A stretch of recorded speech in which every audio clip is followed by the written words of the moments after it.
Idaho Matters podcast is brought to you by St. Luke's On-Demand Virtual Care, which allows patients to see a provider from their home using a computer or smartphone with on-demand care for common ailments, such as a cough, sore throat, or a sinus issue.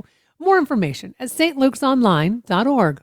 Idaho lost more than 2,000 farms over a 5-year period. Idaho Matters wants to know how that's impacting farmers, cities, and counties. Listen to our series on farming called Land and Legacy. Episodes available on Monday afternoons through November 17th in the Idaho Matters podcast feed. More Idaho Matters from the studios of Boise State Public Radio News. I'm Gemma Cadet. Every year, Boise's Arts and History Grant Program awards grants to groups and people who are creating projects designed to help make Boise a better place to live. Off-Center Dance picked up one of those grants for a special dance performance in November that includes 22 artists, new and old choreography, and even mirror balls and aerial acrobatics. Lisa Whitwell is the managing director of Off-Center Dance, and she joins us now along with dancer Katie Pinozzo. I want to welcome both of you to the show. Thank you so much for having us. Thank you. Lisa, tell us, how long has Off-Center Dance been around? Off-Center Dance has been around since 2009. It started as a master's project for Kelly Brown, and she got her friends together who were adult dancers, not performing with a company or competing anymore. And it went from there. We got our 501c3 status in 2013, and we have been performing around the valley since then. And Lisa, you've got everything from ballet to jazz, flamenco, modern dance. So how would you describe this dance company? Oh, I love that. I describe Off-Center Dance Company as a collaborative platform for local artists. We have always wanted to engage our larger community and other artists. We bring so much to the table, and when we work together, we bring so much more. We also have a profound love for our city and our state. Boise is our home. It's the vessel that we create our art in. The reason we have such a variety is because our founder, Kelly Brown, fell in love with flamenco and created her own company. Katie, who's here with us, she started doing aerial and trapeze.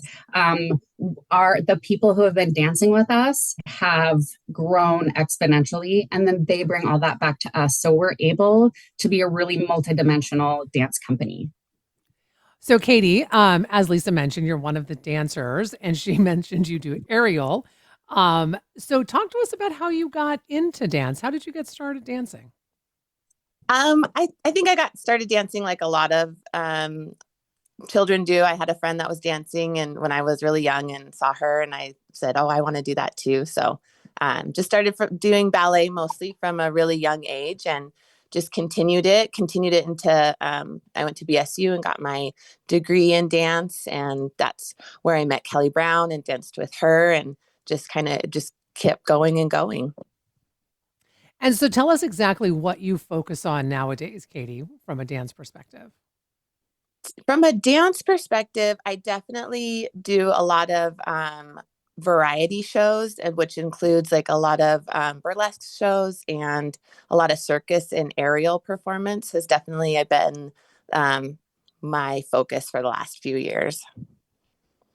Okay, so I have to ask, how fun is that? Like aerial? Like I think it looks so cool, but I'd be so afraid to even, first off, let me be clear, I can't dance, so let alone put me in something like that. But it looks so cool. No, everybody can dance.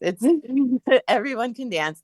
And I think that's what's so wonderful about it, right? Is we can see ourselves doing that and wanting to do that. And it is really fun. And that is another part of it that a lot of us teach, and a lot of us continue to help the next generation of dancers. And it's been really fun. There's been a couple of old students that I taught when they were like in high school are now in the company.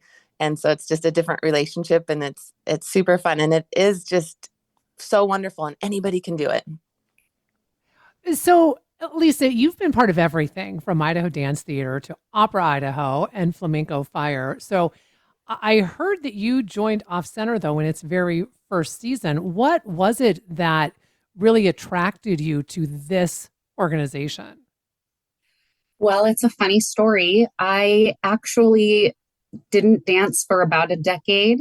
I then went back to BSU to get a second degree and just went back to ballet classes with Marla Hansen because who doesn't love a ballet class? I actually met Katie Pinozzo there. We ended up doing a student showcase. I ran into Kelly Brown. We realized that we actually grew up on the same street over off McMillan when we were kids. And she called and said, "Hey, join this company." And I said, "I don't know anything about modern dance. I haven't danced in years." And she said, "Well, we'll see you next Wednesday." And I was hooked. Katie and Kelly have really taught me that anybody can dance, anybody can perform. We all have art inside of us. It's really inspiring to have a place for that. Okay, well, I appreciate both of your enthusiasm that everyone can dance. Well, I'm not going to maybe check that out for myself. I mean, we might now have to invite you, Gemma. I mean, we probably have to officially invite you to a dance class, probably an aerial silks class, just to see. I think so. Okay, no. Okay, no laughing and no cameras, and we might be able to pull that off. Okay. Well, anyway, I digress. We need to talk about the upcoming show in November. And Lisa, you have said this is an exploration of place. Can you talk to us about what you mean with that? Absolutely. We performed at, it was Fulton Street Theater, Boise Contemporary Theater, and now BCT. We performed there for a decade. And because it is we're so site specific with our performances, we incorporate that into our show. When COVID and everything changed, we couldn't perform there. We realized we did kind of lose our sense of place. As we are all growing older, we have a different idea of what it means to come home. So when we were able to get back into a place where we can perform at Boise Contemporary Theater, it's like our favorite cup to drink out of. It's the vessel. It's this hollow space that makes the magic. So everything really is about that. What does it mean to come home to this place? When you're different, is it different? A lot of us are native Boiseans as well. And so just how our town has changed and our community, it means a lot to us. This place is the foundation of our art. So Katie, what are you planning for the upcoming show? My piece is a visual exploration with mirror ball helmets and mirror masks and boxes. And I just wanted to create something, just some eye candy, honestly, some fun times and not so fun times. Okay, I love that so much. So, Lisa, what would you tell folks who have never been to an off-center dance performance? Well, I first asked them if they've ever been to a theater or a recital and basically let them know that it's like you're coming to a live movie. It's just going to be fed to you a little bit differently. There isn't anything to know beforehand. You just get to come sit in the theater and watch this art unfold before you. We have been practicing, of course, for months, but in this live space, something new is created. And theaters are a great third space for people. It's not your home. It's not your work. It is a place where you can come together as a community, sit in that audience, watch this art. You have no idea. You might find yourself so drawn to the flamenco guitarist or to the aerial feats or to a specific modern dance move that will be a jumping off point for you to experience the art. We're also going to be playing our videos. We were awarded a grant a few years ago for our public art project where we did a local piece of art with a local composer singer, a local dancer, and a local filmmaker. We created these amazing dance films. So it's just a new way to view our city and art. So I tell people, come with an open mind and then let me know what you think. Well, I appreciate this conversation so much. It has been a true delight. Thank you both so much for taking time to talk to us.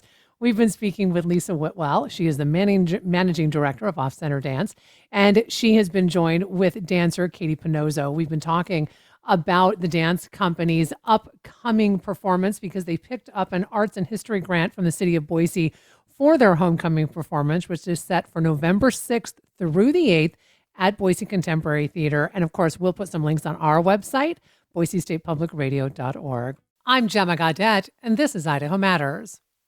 Sources and methods, the crown jewels of the intelligence community. Shorthand for how do we know what's real? Who told us? If you have those answers, you're on the inside, and NPR wants to bring you there. From the Pentagon to the State Department to spy agencies, listen to understand what's really happening and what it means for you. Sources and Methods, the new national security podcast from NPR.